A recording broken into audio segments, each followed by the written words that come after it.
안녕하세요. 송미덕 사주 실전입니다. 오늘 이 영상이 사주를 이해하고 공부하는 데 도움이 되셨으면 합니다. 괜찮아요, 괜찮아요, 모든 것이 괜찮아요. 해가 뜨고 바람 불면 송미덕 사주 실전은 기초는 무료로, 실전은 유료 강의로 함께 이어갑니다. 안녕하세요. 송미덕 사주 실전입니다. 오늘은 생극재화를 배우기 전에 한 가지 질문을 드리겠습니다. 왜 우리는 생극재화를 공부할까요? 많은 분들은 사주를 배우면 미래의 결과를 알고 싶어 합니다. 합격을 할까요? 결혼을 할까요? 돈을 벌까요? 하지만 생극재화는 결과를 맞히는 공부가 아닙니다. 결과가 만들어지는 과정을 배우는 공부입니다. 씨앗이 어떻게 나무가 되고, 학생이 어떻게 교수가 되고, 회사가 어떻게 성장하는지 그 움직임의 원리를 배우는 것이 바로 생극재화입니다. 결과는 여러 조건이 함께 만들어집니다. 그래서 먼저 과정을 이해해야 결과를 읽을 수 있습니다. 오늘은 그 첫 번째 원리인 생극재화를 왜 공부하는지 함께 알아보겠습니다. 그렇다면 왜 결과보다 과정을 먼저 배워야 할까요? 한 가지 예를 들어 보겠습니다. 학생이 있습니다. 열심히 공부했고 머리도 좋습니다. 그렇다면 반드시 합격할까요? 아닙니다. 시험 당일에 컨디션도 중요하고 경쟁률도 중요하고 실수 하나로 결과는 달라질 수 있습니다. 우리는 합격이라는 결과는 알 수 없습니다. 하지만 합격으로 가는 과정은 알 수 있습니다. 공부하고 실력을 쌓고 시험을 보고 경쟁을 걸쳐 마침내 합격이라는 결과가 나타납니다. 이처럼 결과는 어느 날 갑자기 생기는 것이 아닙니다. 과정이 쌓여서 결과가 만들어지는 것입니다. 자연도 마찬가지입니다. 씨앗을 심었다고 바로 나무가 되는 것은 아닙니다. 싹이 나고 줄기가 자라고 가지가 뻗고 꽃이 피고 열매를 맺습니다. 이 모든 과정을 우리는 생극재화라고 부릅니다. 그래서 생극재화는 미래를 맞히는 공부가 아니라 결과가 만들어지는 원리를 배우는 공부입니다. 사주도 마찬가지입니다. 우리는 결과만 보고 싶어 합니다. 결혼할까요? 합격할까요? 돈을 벌까요? 하지만 그 결과를 이해하려면 먼저 자연이 어떻게 움직이는지를 알아야 합니다. 그 움직임의 원리가 바로 생극재화입니다.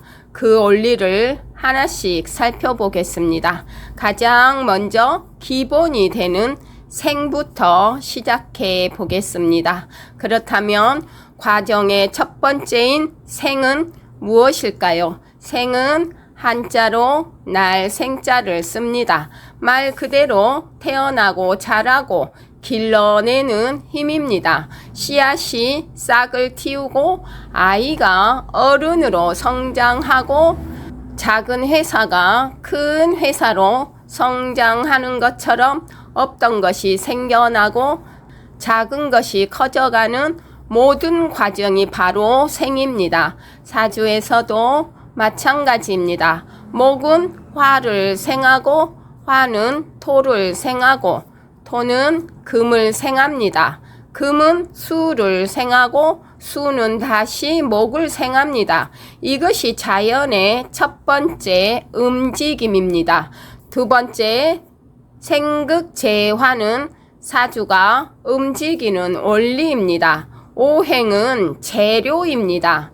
청가는 방향입니다. 지지는 현실입니다.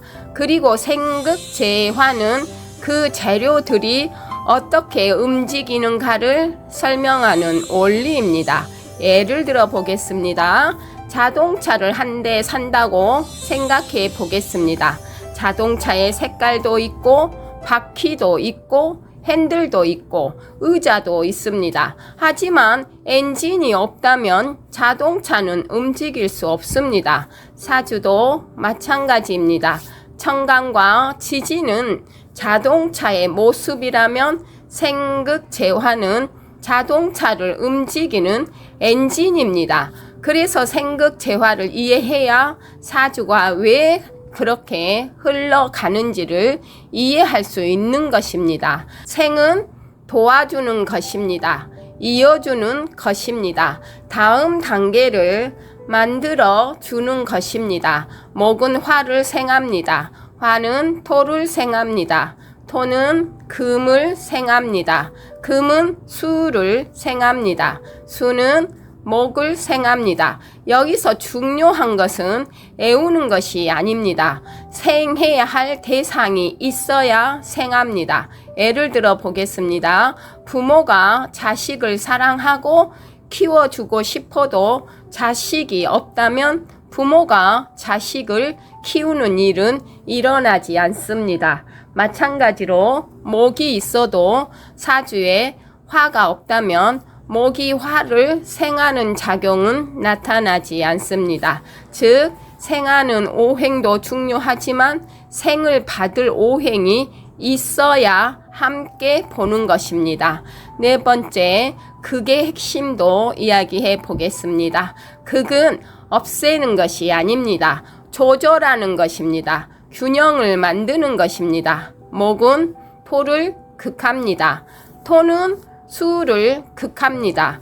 수는 화를 극합니다. 화는 금을 극합니다.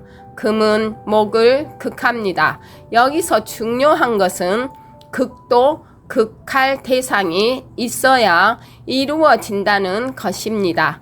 예를 들어 보겠습니다. 자동차를 운전할 때 엑셀만 밟으면 어떻게 될까요? 속도는 계속 빨라집니다. 하지만 브레이크가 없다면 결국 사고가 날 수 있습니다. 브레이크는 자동차를 망가뜨리는 것이 아니라 안전하게 달릴 수 있도록 속도를 조절하는 역할을 합니다. 극도 마찬가지입니다. 사주에서 극은 상대를 없애기 위한 것이 아니라 지나친 것을 조절하고 균형을 잡아주는 역할을 합니다. 그래서 극이 있어야 질서가 생기고 극이 있어야 안정된 흐름이 만들어집니다. 생은 엑셀이고 극은 브레이크라는 비유로 이어서 기억하셔도 됩니다. 생은 앞으로 나아가게 하는 힘, 극은 너무 지나치지 않도록 조절하는 힘입니다. 다음은 재입니다. 재는 질서를 만드는 것입니다. 규칙을 만드는 것입니다. 방향을 잡는 것입니다. 생명은 생만 있어도 안 되고 극만 있어도 안 됩니다. 제어가 있어야 균형이 생깁니다. 예를 들어 보겠습니다. 학교를 생각해 보겠습니다. 학생도 있고 선생님도 있고 교실도 있습니다. 그런데 규칙이 없다면 수업 시간에도 떠들고 복도에서 뛰어다니고 서로 자기 마음대로 행동하게 됩니다. 결국 학교는 제대로 운영될 수 없습니다. 그래서 학교에서는 등교 시간, 수업 시간, 쉬는 시간, 생활 규칙이 있습니다. 이러한 규칙이 학교를 질서 있게 운영하도록 만들어줍니다. 사주의 재도 마찬가지입니다. 재는 누군가를 억누르기 위한 것이 아니라 질서를 만들어 균형을 유지하기 위한 작용입니다. 그래서 제어가 있어야 사주도 한쪽으로 치우치지 않고 안정된 흐름을 유지할 수 있습니다. 재는 질서를 만드는 것입니다. 규칙을 만드는 것입니다. 방향을 잡는 것입니다. 생명은 생만 있어도 안 되고 극만 있어도 안 됩니다. 제어가 있어야 균형이 생깁니다. 생명은 생만 있어도 안 되고 극만 있어도 안 됩니다. 제어가 있어야 균형이 생깁니다. 다음은 화입니다. 화는 변화입니다. 멈춰 있는 것이 아니라 다음 단계로 바뀌는 것입니다.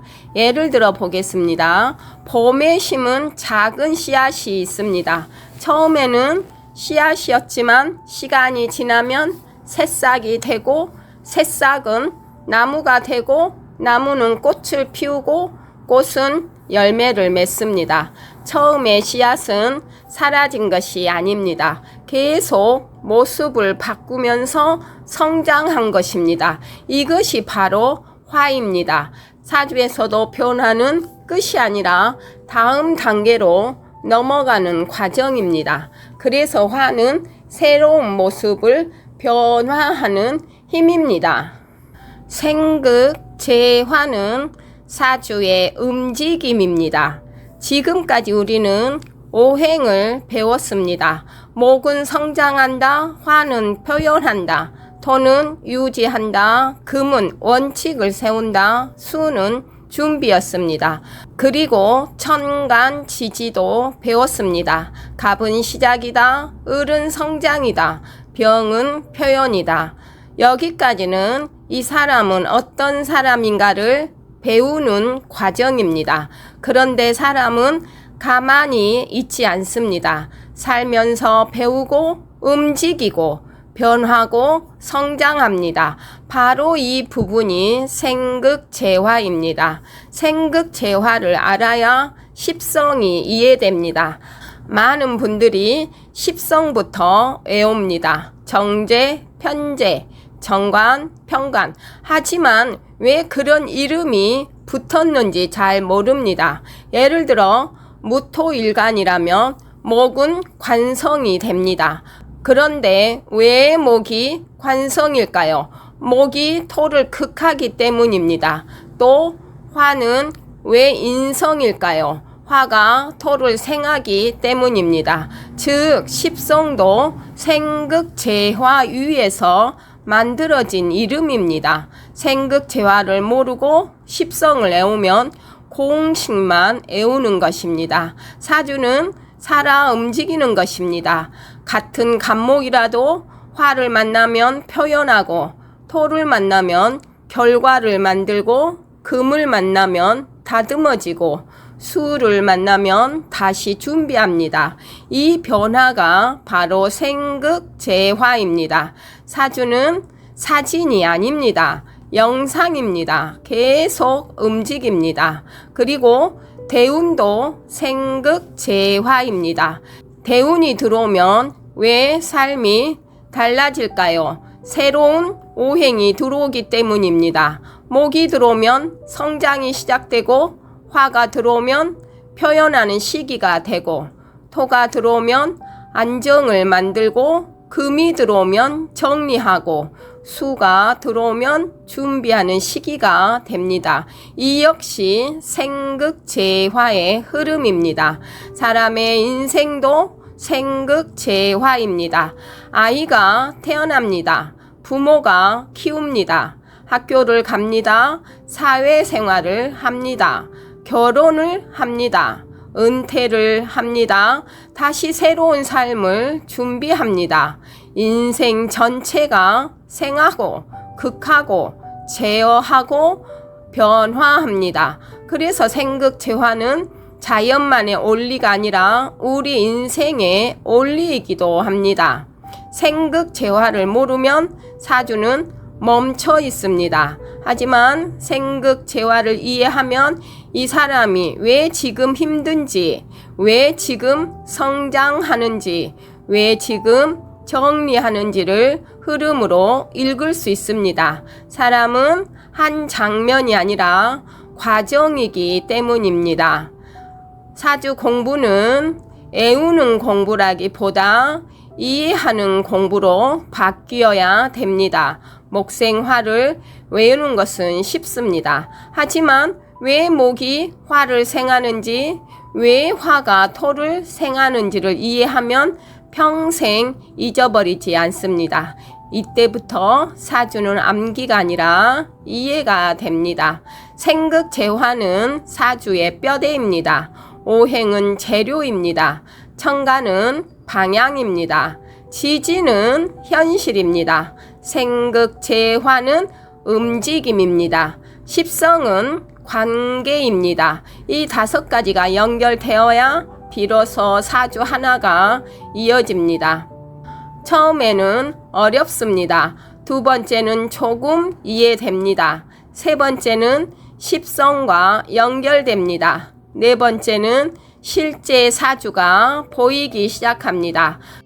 우리가 자동차를 처음 사면 운전은 할 줄 압니다. 브레이크도 밟고 핸들도 돌리고 목적지까지 갑니다. 하지만 엔진이 어떻게 움직이는지는 모릅니다. 그래도 운전은 할 수 있습니다. 사주도 똑같습니다. 천간과 지지만 알아도 간단한 해석은 가능합니다. 하지만 생극재화는 자동차의 엔진과 같습니다. 왜 움직이는지, 왜 힘이 생기는지, 왜 멈추는지를 설명해 주는 원리입니다. 또 나무로 보면 나무가 크네? 이것은 누구나 압니다. 하지만 왜 자라는지 모릅니다. 햇빛이 필요하고 물이 필요하고 흙이 필요하고 계절이 필요합니다. 이 과정이 있어야 나무가 자랍니다. 사주도 천간과 지지는 나무를 보는 것이고 생극재화는 나무가 자라는 원리를 배우는 것입니다. 어린아이가 하루아침에 대학생이 되지 않습니다. 태어나고 배우고 성장하고 실패하고 다시 배우고 성인이 됩니다. 이 과정이 바로 생극재화입니다. 사람은 결과가 아니라 과정을 살아가는 것입니다. 집이 완성되었습니다. 우리는 예쁜 집만 봅니다. 하지만 기초 공사를 하지 않았다면 집은 무너집니다. 생극재화는 사주의 기초 공사입니다. 천간과 지지는 완성된 집이고 생극재화는 그 집을 지탱하는 기초입니다. 맛있는 음식을 먹습니다. 하지만 재료를 넣는 순서가 틀리면 같은 재료라도 맛이 달라집니다. 사주도 같습니다. 오행만 안다고 풀이가 되는 것은 아닙니다. 어떻게 연결되고 움직이는지를 알아야 합니다.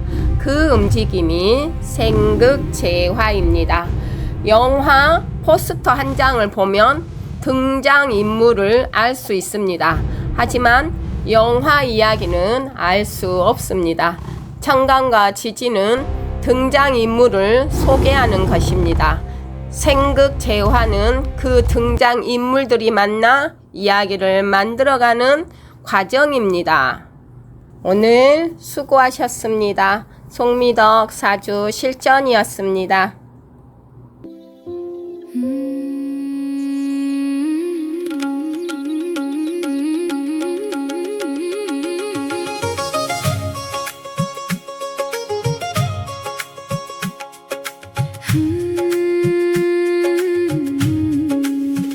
괜찮아요, 괜찮아요. 모든 것이 괜찮아요. 해가 뜨고